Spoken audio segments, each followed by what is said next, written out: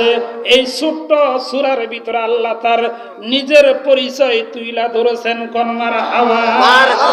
আল্লাহ বলেন কুল হুয়াল্লাহু আহাদ, আমি আল্লাহ এক, আল্লাহুস সামাদ, আমার কোনো শরীক নাই, লাম ইয়ালিদ, আমি কাউকে জন্ম দেই নাই, ওয়ালাম ইউলাদ, আমিও কারো থেকে জন্ম নেই নাই, ওয়ালাম ইয়াকুল লাহু কুফুয়ান আহাদ। তামাম পৃথিবীর ভিতরে যত বড় রাজা বাদশাহী হোক না কেন, যে যত কিছু হোক না কেন, আমি আল্লাহর সমকক্ষ কেউ নাই। কোন মারহাবা। প্রাণের বন্ধুগণ আমার, বলতেছিলাম জুনায়েদ বাগদাদী রহমাতুল্লাহ আলাইহি, ওনার প্রথম জীবনের কাহিনী কি? ওনার প্রথম জীবনে ছিল বাগদাদ শহরে নামকরা পালোয়ান। তার সাথে কুস্তির ভিতরে যেই লড়তো সে আর জিততে পারতো না। জিততো যাইতে শুনবে নাকি ভাই? হ্যাঁ, যাবেন না, অল্প সময় আলোচনা হবে। তবারকের ব্যবস্থা আছে, তবারক দেওয়াও সুন্নত, নেওয়াও সুন্নত। দিবে উনি সুন্নত আদায় করবে, নিব আমরা সুন্নত আদায় করব। হাদিসের ভিতরে এসেছে আখির জামানায় কেউ যদি একটা সুন্নত আদায় করে 100 শহীদের সওয়াব আল্লাহ মোল্লামায় দান করে দেন। সুবহানাল্লাহ। প্রাণের বন্ধুগণ আমার, জুনায়েদ বাগদাদী রহমাতুল্লাহ আলাইহি বহুত বড় আল্লাহর ওলি। ওনার প্রথম জীবনে ছিল নাম করা কুস্তি পালোয়ান। একদিন দেখা গেল বাদশা নিজে আয়োজন করলেন। এই যে কিছুদিন আগে গেল একটা খেলা, যেটাকে আমরা বলি বিশ্বকাপ খেলা। এই বিশ্বকাপ খেলা যেমন নাম করা খেলা, এরকম ভাবে জুনায়েদ বাগদাদী রহমাতুল্লাহ আলাইহি উনার জামানায় এরকম একটা কুস্তির আয়োজন করা হলো। বাদশা নিজে উপস্থিত থাকবেন, স্বর্ণের মেডেল উপহার দিবেন। এবার যেই তার সঙ্গে লড়তে আসে তাকেই ফেল করে দেয়। কুস্তির ভিতরে জুনায়েদ জিতে যাইতেছে। দেখা গেল ফাইনাল রাউন্ড শুরু হলো। একজন বৃদ্ধ এসেছে, ডাক দিয়ে বলে, বাদশা মহোদয়, জুনায়েদের সঙ্গে আমি কুস্তিতে লড়ব। বাদশা বলে, তুমি তো লড়ে তার সাথে মারাও যাইতে পারো, দেখতেই তো তোমাকে রোগা দেখা যাইতেছে, বয়স বেশি হয়ে গেছে। এবার ওই বৃদ্ধ ডাক দিয়ে বলে, আমি যদি মারা যাই আপনাদের কোনো দায়ী থাকতে হবে না, কিন্তু আমার আশা হলো জুনায়েদের সঙ্গে আমি কুস্তিতে লড়ব। এবার দেখা গেল বাদশা রাজি হয়ে গেলেন। কুস্তির ভিতরে যখন জুনায়েদের সঙ্গে এই বৃদ্ধ নামলাম, নামার পর বৃদ্ধ জুনায়েদরে ডাক দিয়ে বলে, জুনায়েদ রে, বহু স্বর্ণের মেডেল তোমার ঘরে সাজানো আছে, সমস্ত স্বর্ণের মেডেল গুলো দুনিয়াতেই শেষ হয়ে যাবে, পরকালে এই মেডেলের কোনো দাম থাকবে না, কিন্তু আসল যে দাম থাকবে ওই দামের খবর আমি তোমার শুনাইতেছি। বলে, কোন খবর? সে কানে কানে বলতেছে, কেউ শুনতেছে না, শুধুমাত্র জুনায়েদ শুনতেছে। ডাক দিয়ে বলে, জুনায়েদ রে, আমি হলাম নবীর আওলাদ, নবীর ওয়ারিস। আমার ঘরে কয়েকটা বাচ্চা আছে, কয়েকদিন যাবত তারা অনাহারে। আজকে আসার সময় বলেছে, বাবা ক্ষুধার যন্ত্রণা আর সহ্য করতে পারি না, বাবা গো মনে হয় ক্ষুধার যন্ত্রণায় আমরা মারাই যাব। আমি যদি তোমার সঙ্গে কুস্তি করে হেরেও যাই, মারাও যাই, তাও আমার কোনো আপত্তি নাই, কিন্তু আমি তোমাকে সুসংবাদ দিতেছি, তুমি যদি নবীর আওলাদকে মহব্বত করেন, নবীর বংশধরকে মহব্বত করে নিজের জীবনের অর্জন করা সুনাম গুলো যদি বিলীন করে দিতে পারো, হতে পারে এর বিনিময়ে নবী তোমার সুপারিশ করবে। এবার জুনায়েদ বলেন, একদিক দিয়ে ওই বৃদ্ধ আমার কানে কানে বলতেছিল, আরেক দিক দিয়ে যেন নবী আমার কানে বলতেছিল, জুনায়েদ রে, এই সুযোগ আর হাতছাড়া করিস না। দেখা গেল কুস্তি শুরু হয়ে গেল। জুনায়েদ খুব শক্ত করে ধরতেছে, দেখাইতেছে, আসলে তো শক্তি করে না, জুনাইদ বলে, এই সুযোগের আশাই তো আমি এতদিন ছিলাম, আজকে যেহেতু নবীর কাছাকাছি যাওয়ার সুযোগ আমি পেয়েছি, এই সুযোগ আমি আর হাতছাড়া করব না। এবার জুনাইদকে যখন একটা ঘুষি মেরেছে, দাপাস করে জমিনে পড়ে গেছে, আর উঠতেছে না। বাদশা নিজে আইসা এই বৃদ্ধকে স্বর্ণের মেডেল তুইলা দিল, টাকা পয়সা উপহার দিল। এবার বৃদ্ধ খুশি মনে বাড়িতে বাজার করে চলে গেল। রাত্রেবেলা জুনাইদ স্বপ্নের ভিতরে দেখতেছে আমার আপনার নবী রহমাতুল লিল আলামিন বিশ্ব নবী স্বপ্নের ভিতরে এসে ডাক দিয়ে বলতেছে, জুনাইদ রে, নিজের সব কিছু অর্জন সুনামগুলো বিলীন করে দিলি নবীর ভালোবাসায়, আর আমি আল্লাহ তোরে পুরস্কার দিব না? হতে পারে না। আজকে থেকে তোর নাম কুস্তি পালনের খাতায় আর থাকবে না, তোর নাম জমানার সবচাইতে বড় আল্লাহর ওলির খাতায় লিখে দিলাম। সুবহানাল্লাহ। এজন্য আল্লাহর ওলি হতে গেলে বেশি সময় লাগে না, অল্প সময়ে হওয়া যায়, যদি দিলটা আল্লাহর জন্য তৈরি করা যায়। জোরে বলেন ঠিক কিনা? ঠিক। আসসালামু আলাইকুম। হ্যাঁ, আমরা সবাই কুমার বেশি জানি, কিন্তু যার যত আমল বেশি থাকবে তার তত দাম কার কাছে বেশি হবে? আল্লাহর কাছে বেশি হবে। সূরা হুজুরাতের শুরুতে আল্লাহ বলে দিয়েছেন, ইন্না আকরামাকুম ইনদাল্লাহি আতকাকুম। আল্লাহু আকবার। আল্লাহ বলেন, দুনিয়ার মানুষেরা কে কালা, কে সুন্দর, কে খাটো, কে লম্বা, এটা আমি দেখব না। এগুলোর কোনো দাম আমি আল্লাহর কাছে নাই। যার যত আমল বেশি তার তত দাম আমি আল্লাহর কাছে বেশি। এই কারণেই তো দেখা গেছে বেলাল হাবশী রাদিয়াল্লাহু তাআলা আনহু হাবশী দেশের মানুষ ছিলেন, তার মানে কালো দেশের মানুষ। এত কালো ছিল যে পাতিলের পিছনে কালি কালো হয় না, এরা যেমন কালো এরকম কালো ছিল বেলাল। তুতলা ছিল, কথাও তেমন ক্লিয়ার হতো না, আজান দিত, আজান তেমন শুদ্ধ হতো না। যার কারণে মক্কা বিজয় যেদিন হলো, ওই দিন 10,000 সাহাবী নিয়ে নবীজি মক্কার ভিতরে প্রবেশ করেছে। মক্কা বিজয় হয়ে গেল, নবীজি মক্কার বাদশাহ। ওইদিকে সাহাবে একরাম বলল, আজকে আজান দিবে সুরওয়ালা নতুন একজন মুয়াজ্জিন ফজর থেকে নিযুক্ত করা হোক। এবার তাদের আবেদন রক্ষা করে সুরওয়ালা সুন্দর চেহারার অধিকারী তাকে নিযুক্ত করা হলো। ফজরের আজান সত্যি হয়ে গেল, কিন্তু মাগার সময় চলতেছে না, সুবহে সাদিক হইতেছে না। এবার নবী পেরেশান হয়ে গেলেন, কিরে আজান হলো, অনেক সময় পার হয়ে গেল, কিন্তু ফজরের ওয়াক্ত তো হইতেছে না। কারণ কি? একটু পরেই জিবরাইল আলাইহিস সালাম চলে এসেছে। আয়েশা ডাক দিয়ে বলে, নবী গো, আজকে আজান হইছে নি? বলে, হ্যাঁ আজান হইছে তো, খুব সুন্দর সুরওয়ালা মুয়াজ্জিন নিযুক্ত করা হয়েছে। কয়, আজান তো আমরা শুনি নাই।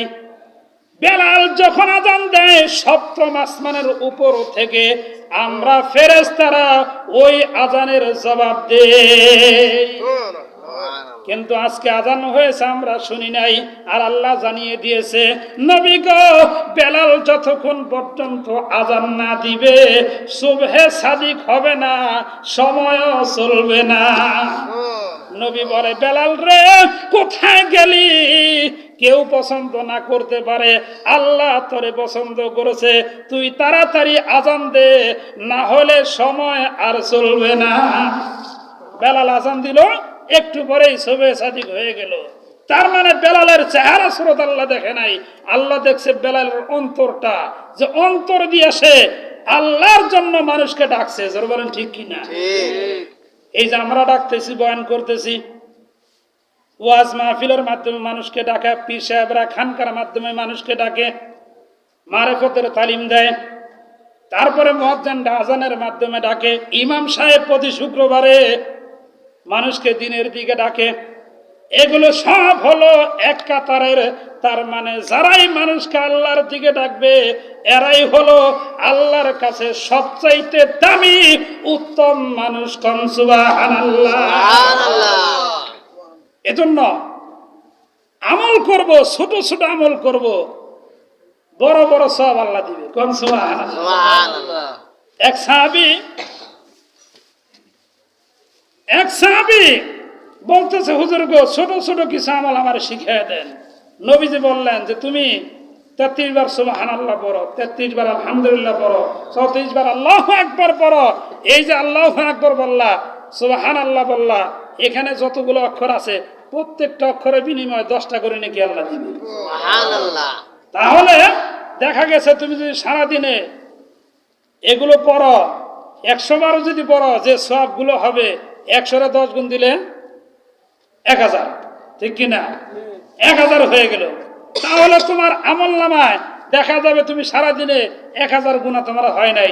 তার মানে নেকি বেশি হয়েছে, নেকের পাল্লা ভারী হবে, তো মরতে দেরি হবে, জান্নাতে যাইতে দেরি হবে না। সুবহানাল্লাহ। এজন্য মা বোনের যারা আছেন, মা বোনদের জন্য তো জান্নাতে যাওয়ার সোজা। আল্লাহর নবী বলেন, আল মারআতু ইযা সাল্লাত খামসাহা ওয়া সামাত শাহরাহা ওয়া আহসানাত ফারজাহা ওয়া আতাআত বা'লাহা ফালতাদখুল মিন আইয়ি আবওয়াবিল জান্নাতি শাআত। ও টাঙ্গাইল জেলা গোপালপুর থানার অন্তর্গত পোড়াবাড়ি দক্ষিণ পাড়া গ্রামের মুসলমান মা বোনেরা আমার, আল্লাহর রাসূল বলেন মা বোনদের জন্য মাত্র 4টা আমল। এই 4টা আমল করবে, জাহান্নামের 7টা দরজা বন্ধ করে দিয়ে জান্নাতের 8টা দরজা খুলে দিবে। যে কোনো দরজা দিয়েই বিনা হিসাবে জান্নাতে প্রবেশ করবে। সুবহানাল্লাহ। এর মধ্যে 1 নাম্বার হলো 5 ওয়াক্ত নামাজ পড়া। 5 ওয়াক্ত নামাজ মা বোনেরা, যখন আপনি অসুস্থ থাকবেন নামাজ মাপ, কিন্তু সুস্থ হওয়ার পর 1 ওয়াক্ত নামাজও বাদ দেওয়া যাবে না। তার কারণ হলো 1 ওয়াক্ত নামাজের সওয়াব এত। আল্লাহর নবী বলেন, বান্দা যখন, কোন বান্দি যখন 1 ওয়াক্ত নামাজ আদায় করে, সঙ্গে সঙ্গে ওই বান্দা বান্দির আমল নামায় 3,35,54,432টি নেকি আল্লাহ দান করে দেয়। সুবহানাল্লাহ। আর 1 ওয়াক্ত নামাজ যখন বান্দা ছেড়ে দিল, 80 হুব্বা জাহান নামে জ্বলতে হবে। সাহাবায়ে কেরাম বললেন, হুব্বা বলতে কি বোঝায়? নবীজি ডাক দিয়ে বলে, সাহাবীরা, হুব্বা হলো দীর্ঘমেয়াদী সময়। বলে কত মেয়াদী? বলে বান্দা যখন ওই নামাজটাকে কাজা আদায় করে নিবে, আল্লাহ ভুল করে ফেলেছি, সময় মতো পড়তে পারি নাই, অসময়ে পড়ে নিলাম, শুধুমাত্র ফরজটা আদায় করে নিবে, কাজা আদায় করবে, 79 হুব্বা আল্লাহ মাফ করে দিবে। থাকবে 1 হুব্বা। ওই 1 হুব্বার পরিমাণ হলো 2,88,00,000 বছর জাহান নামে জ্বলতে হবে। সুবহানাল্লাহ। তাহলে চিন্তা করে দেখেন, 80 হুব্বা তাহলে কত বেশি হবে? কম্পিউটারেই ধরবে না। 5 ওয়াক্ত নামাজ যারা সময় মতো আদায় করে, আল্লাহ রাসূল বলে তাদেরকে আল্লাহ 5টা পুরস্কার দিবেন। দুনিয়াতে একটা মাথার ঘাম পায়ে ফেলে যেই রিজিকের জন্য মেহনত করি, পরিশ্রম করি, আল্লাহ বলেন, আল্লাহর রাসূল বলেন যে ওই রিজিকের অভাব আল্লাহ দূর করে দিবে। সুবহানাল্লাহ। দেখবেন একজনে 10,000 টাকা মাসে কামায়, কিন্তু তার অভাব নাই। তার মানে তার যত চাহিদা সব পূরণ হইতেছে। আর একজনে 40,000 টাকা, প্রাইমারি স্কুলের মাস্টারের 40,000 টাকা বেতন, তারপরে দেখা গেছে যে মাস শেষে তার টাকা থাকে না, হাওলাত করা লাগে। এরকম হয় না? তার মানে কি 10,000 বরকত দিছে, 40,000 বরকত নাই। এই জন্য আল্লাহ যদি বরকত দেয় তাহলে দেখা গেছে আপনার চাহিদা পূরণ হবে। এজন্য আল্লাহ রাসূল বলেন যে আল্লাহ আপনার কামাই যাই হোক, ওই কামাইয়ের ভিতর বরকত দিবে 5 ওয়াক্ত নামাজ পড়লে। সুবহানাল্লাহ। সার্বিক চাহিদা আল্লাহ পূরণ করে দিবে। আল্লাহ রাসূল বলেন, যেহেতু মৃত্যুর পরে জিন্দেগি হবে লম্বা জিন্দেগি, যে জিন্দেগি শুরু হবে আর কোনোদিন শেষ হবে না। এত লম্বা জিন্দেগি, যে কত লম্বা জিন্দেগি। এক আল্লাহর ওলি উদাহরণ দিতে গিয়ে বলেন, এই দুনিয়ার জমিন থেকে নিয়ে আসমান পর্যন্ত বিশাল ফাঁকা জায়গা সরিষার দানা দিয়ে যদি ভর্তি করে দেওয়া হয়, আর একটা পাখি এই দুনিয়ার জমিনে আসিয়া একটা সরিষার দানা নিয়ে 7 আসমানের উপর রাখে, আল্লামা রুমি রহমাতুল্লাহ আলাইহি বলেন 10,000 বছর ওইখানে বিশ্রাম করে, আবার একটা দানা নেয়। এইভাবে করে এক একটা দানা নিতে নিতে 10,000 বছরের বিশ্রামের বিরতিতে কোনো না কোনো দিন যদি তামাম পৃথিবীর সমস্ত সরিষার দানাগুলো আসমানের উপরে নেওয়া হয়েও যায়, কিন্তু দুনিয়ার জিন্দেগির চাইতে পরকালের জিন্দেগি এত লম্বা যে হবে আর কোনোদিন শেষ হবে না। এজন্য লম্বা জিন্দেগির জন্য লম্বা পুরস্কার আল্লাহ রাখছে। আল্লাহ বলেন দুনিয়ার জিন্দেগিতে একটা, পরকালীন জিন্দেগিতে 4টা। বলে 2 নাম্বার কি পুরস্কার হবে? যে বান্দার প্রথম ঘাঁটি হবে কবর। ওই কবরটা কারো জন্য হবে জান্নাতের বাগান, কারো জন্য হবে জাহান্নামের গর্ত। আল্লাহর নবী বলেন যারা 5 ওয়াক্ত নামাজ পড়বে, 2 নাম্বার পুরস্কার স্বরূপ কবরটা আল্লাহ জান্নাতের বাগান বানায় দিবে। সুবহানাল্লাহ। 3 নাম্বার পুরস্কার ডান হাতে আমলনামা দান করে দিবেন। ডান হাতে আমলনামা লাভ করিবে যারা, কঠিন হাসর ময়দানেতে খুশি হবে তারা। সুবহানাল্লাহ। ডান হাতে আমলনামা দিবে। 5 নাম্বার হলো 4 নাম্বার হলো ফুলসেরাতের রাস্তা, চুলের চাইতে চিকন, হীরার চাইতে উদার, 30,000 বছর রাস্তা বিদ্যুৎ গতিতে পার করে দিবে। সুবহানাল্লাহ। 5 নাম্বার আল্লাহ রসুল বলেন বিনা হিসাবে আল্লাহ তাকে জান্নাত দান করে দিবে। সুবহানাল্লাহ। বোনেরা আমার বলতেছিলাম 4টা আমল। 1 নাম্বার হলো 5 ওয়াক্ত নামাজ পড়া, 2 নাম্বার হলো পর্দায় থাকা। আপনি যখন ঘর থেকে বের হবেন শুধু তখন বুরকা পরে বের হবেন তা না, আপনি ঘরের ভিতরেও পর্দায় থাকতে হবে। তার মানে হলো পুরা শরীর ঢাইকা রাখতে হবে। এটার নামই হলো পর্দা। যাদের সঙ্গে দেখা দেওয়া জায়েজ তাদের সঙ্গে দেখা দিবেন, যাদের সঙ্গে দেখা দেওয়া জায়েজ নাই তাদের সঙ্গে দেখা দেওয়া যাবে না। তারপরে 3 নাম্বার আমল হলো রমজান শরীফের রোজা রাখা। মা বোনেরা তো রোজা রাখার বেলা পাক্কা। অন্যান্য মাসে জিজ্ঞাসা করে হুজুর নফল রোজা কয়টা রাখতে হবে, কিন্তু রমজান মাসে রোজা রাখার খবর থাকে না। অথচ আল্লাহ রসুল বলেন অন্য মাসে নফল রোজা যদি আপনি নাও রাখেন কোনো অসুবিধা নাই, কিন্তু রমজানের রোজা বাদ দেওয়া যাবে না। যদি আপনার পিরিয়ড হয়, অসুস্থ হন, তারপরে পরবর্তী মাসে আদায় করতে হবে। আল্লাহ রসুল বলেন এই শীতকালীন সময় হলো মৌসুম, আমলের মৌসুম। তার মানে রাত্র লম্বা, রাত্রে তাহাজ্জুদ পড়ার সুযোগ হয়, শেষ রাত্রে ঘুম ভেঙে যায়, আর কতই ঘুমান যায়, যারা বলেন ঠিক কিনা। আর দিনের বেলা মা বোনদের যাদের রোজা রমজানে কাজা হয়, অসুস্থতার কারণে রাখতে পারেন নাই, এই দিনের বেলা রাইখা ফেলাবেন, কারণ শীতের দিনে দিন ছোট, কোনটা দিন যাব খুঁজ যাই পাওয়া যাবে না, ঠিক কিনা। এজন্য 3 নাম্বার আমল হলো রমজান শরীফের রোজা রাখা। 4 নাম্বার হলো স্বামীর সেবা করা। এখন মা বোনেরা স্বামীর সেবা করবো, স্বামীরা তো আমার খোঁজ খবর তেমন নেয় না। শীতের দিনে নিজের কাপড় চোপড় নিজের খাওয়া দাওয়ার বেলায় পাক্কা, কিন্তু আমার যে কাপড় চোপড় খাওয়া দাওয়া ঠিক মতো হচ্ছে না, স্বামীর কোনো খবর নাই। অথচ আল্লাহ রসুল বলেন স্বামীর জন্য বিবি হলো জান্নাতের সার্টিফিকেট, বিবির জন্য স্বামী জান্নাতের সার্টিফিকেট। যেরকম মারহাবা। তার কারণ হলো কোন স্বামী যদি বলে আমার বিবিটা আমার খেদমত করে, আমার কথা মানে, তাহলে ওই বিবিটাকে আল্লাহ জান্নাত দান করে দিবে।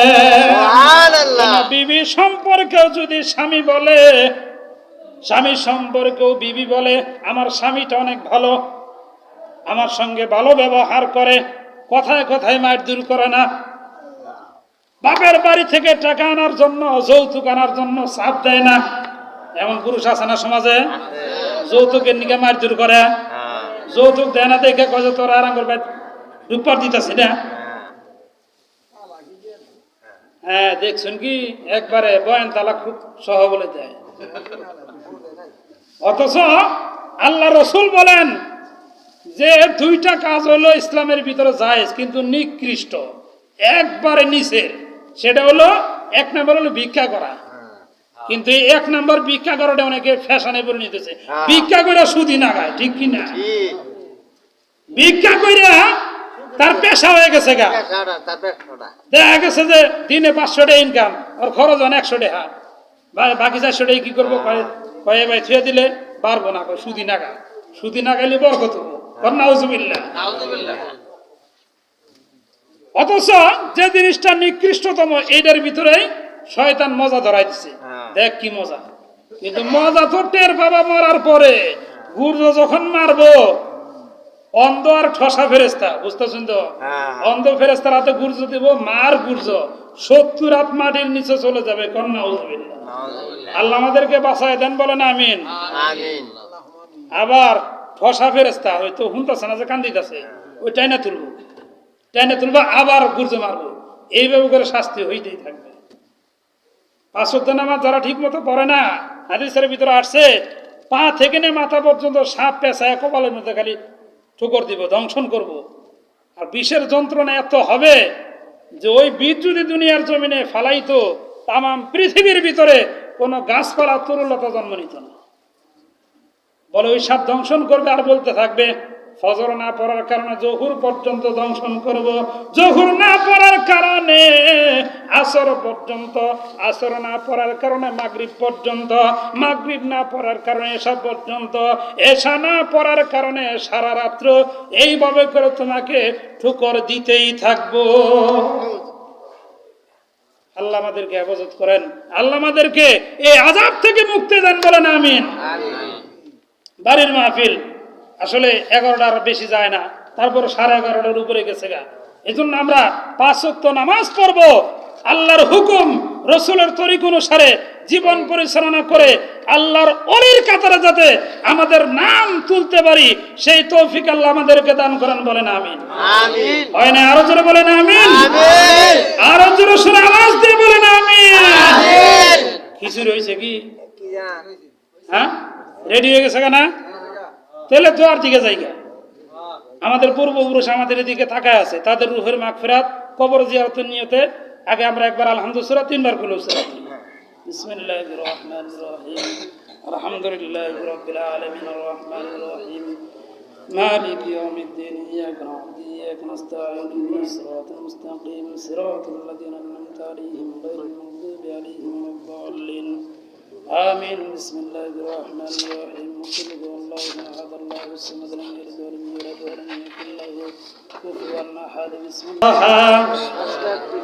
চক্ষু বন্ধ করে বলি আস্তাগফিরুল্লাহ রাব্বি মিন কুল্লি যামবি ওয়া আতুবু ইলাইহি লা হাওলা ওয়ালা কুওয়াতা ইল্লা বিল্লাহিল আলিয়্যুল আযীম।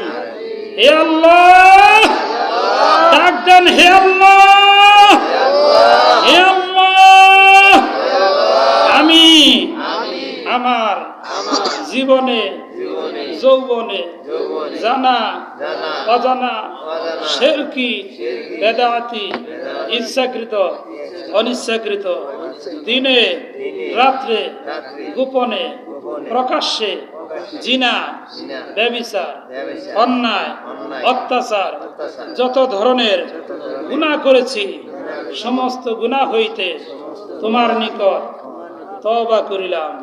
হে আল্লাহ, তুমি আমার তওবাখানা কবুল করো এবং আমার মৃত্যু পর্যন্ত এই তওবার উপর অটল থাকার তৌফিক দান করো। আমিন আমিন। আলহামদুলিল্লাহ, আপনারা সবাই জানেন এই যে এই বাড়িওয়ালা কামাল ভাই, ওনার একটা ছেলে আল্লাহ দান করেছেন, নাম কি জানেন?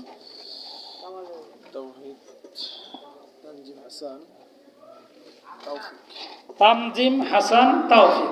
তানজিম হাসান তাওফিক নাম খুব সুন্দর। হ্যাঁ, এই তাওফিক কে আল্লাহ পাক যাতে নেককার সন্তান হিসেবে কবুল করেন, বলে না আমি। আমিন। কারণ নবী রাসূলরা কিন্তু বলে নাই যে আমার ছেলে দাও মেয়ে দাও, সব নবী রাসূলরা দোয়া করছে কি রব্বি হাবলি মিনাস সলিহিন, আল্লাহ আমার একটা নেককার সন্তান দাও, কোন সুবহানাল্লাহ। সুবহানাল্লাহ। যার কারণে দেখা গেল কোরআনের 3 নম্বর সূরা ইমরানের গর্ভে আল্লাহ দিলেন মরিয়ম আলাইহিস সালামকে। তারপরেও তার দাম এত আল্লাহর কাছে বেশি হলো যে মরিয়মের ঘরে আল্লাহ একজন নবী দিলেন, ঈসা নবী, কোন মারহাবা। মারহাবা।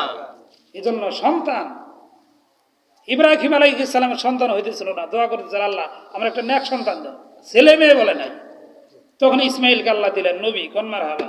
মারহাবা। এই জন্য আমরা নেক সন্তানের দোয়া করব। ছেলের মতো ছেলে একটাই বলো, মোলরে যদি তোলে হাত, জমির মতো জমি একটাই বলো, যদি যোগায় পেটের ভাত।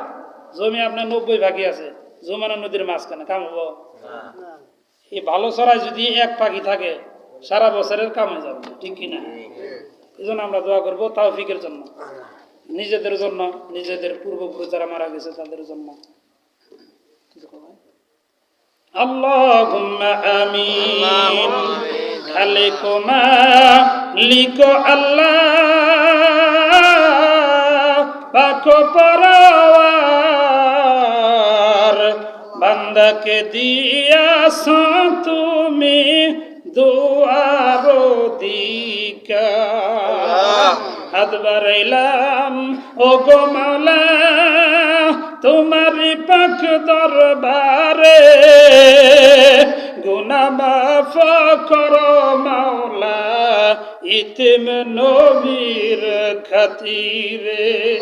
কত গুনাহ করছি আমরা জীবনে, মাফ করিয়া দাও গো তোমার নিজ গুণে। মিশামিশি কাটাইলাম জিন্দেগি, চোখে দেখা হারাইলাম বন্দেগি। কারবাবারি কারবা ঘর কারবা কি, অন্ধকার কবরে হবে বসতি। রব্বুল আলামিন আমাদের তামাম জীবনের সমস্ত গুনাহগুলো মাফ করিয়া দাও, গুনার জায়গাগুলো নেক দ্বারা পরিপূর্ণ করিয়া দাও। আমাদের পিতামাতা আত্মীয় স্বজন দ্বারা কবরের সহিত প্রত্যেকের কবরগুলো বেহেশতের বাগান বানায়া দাও। রব্বুল আলামিন সুস্থ জীবন দান করিয়া দাও, প্রত্যেকের হায়াতকে বাড়াইয়া দাও। বিশেষ করে আজকে যাকে উদ্দেশ্য করে দোয়ার আয়োজন মাহফিল, রব্বুল আলামিন কামাল হোসেনের ছেলে তৌফিক, আল্লাহ এই তৌফিকের হায়াতকে বাড়াইয়া দাও, নেক সন্তান হিসেবে কবুল করিয়া নাও। পিতামাতার মনের নেক বাসনাগুলো পূরণ করিয়া দাও, খাস রহমত বরকত নাযিল করিয়া দাও, বালা মুসিবত থেকে মুক্তি দান করিয়া দাও। রব্বুল আলামিন জানি না কার মনে কি আশা বাসনা, প্রত্যেকের মনের খবর তুমি জানো। সকলের মনের আশা বাসনা নেক দোয়াগুলো বিশ্ব নবীর খাতিরে কবুল করিয়া নাও। সকলেরই দরজা হইতে আল্লাহ ফিরিয়া তোমারি দরজায় রইলাম তাকাইয়া। তুমি যদি মাফ না করো আল্লাহ বান্দারে, বলো তোমার বান্দা যাবে কার কাছে। রব্বুল আলামিন আমাদের প্রত্যেকের দোয়া দরখাস্তখানা, বিশেষ করে মা বোনেরা পর্দার আড়াল থেকে হাত তুলেছে, তাদের মনের অনেক বাসনাগুলো নবীর উসিলায় কবুল করিয়া নাও। রব্বুল আলামিন আমাদের পিতামাতা যাদের কবরে শায়িত, কবরগুলো জান্নাতের বাগান বানায় দাও। আওয়াজ দিয়ে বলেন রব্বির হামহুমা কামা রব্বায়ানি সগীরা। রব্বুল আলামিন দুনিয়ার জমিনে যতদিন জীবিত থাকি ঈমান আমলের সাথে বেঁচে থাকার তৌফিক আমাদেরকে দান করিয়া দাও। যেই দিন আমাদের হায়াত শেষ হয়ে যাবে আজরাইল আলাইহিস সালাম জান কবজের জন্য চলে আসবে। ওই দিন ওই কঠিন মুহূর্তে আমাদের প্রত্যেকের জবানে পবিত্র কালেমা জারি করে দিও, লা ইলাহা ইল্লাল্লাহু মুহাম্মাদুর রাসূলুল্লাহ।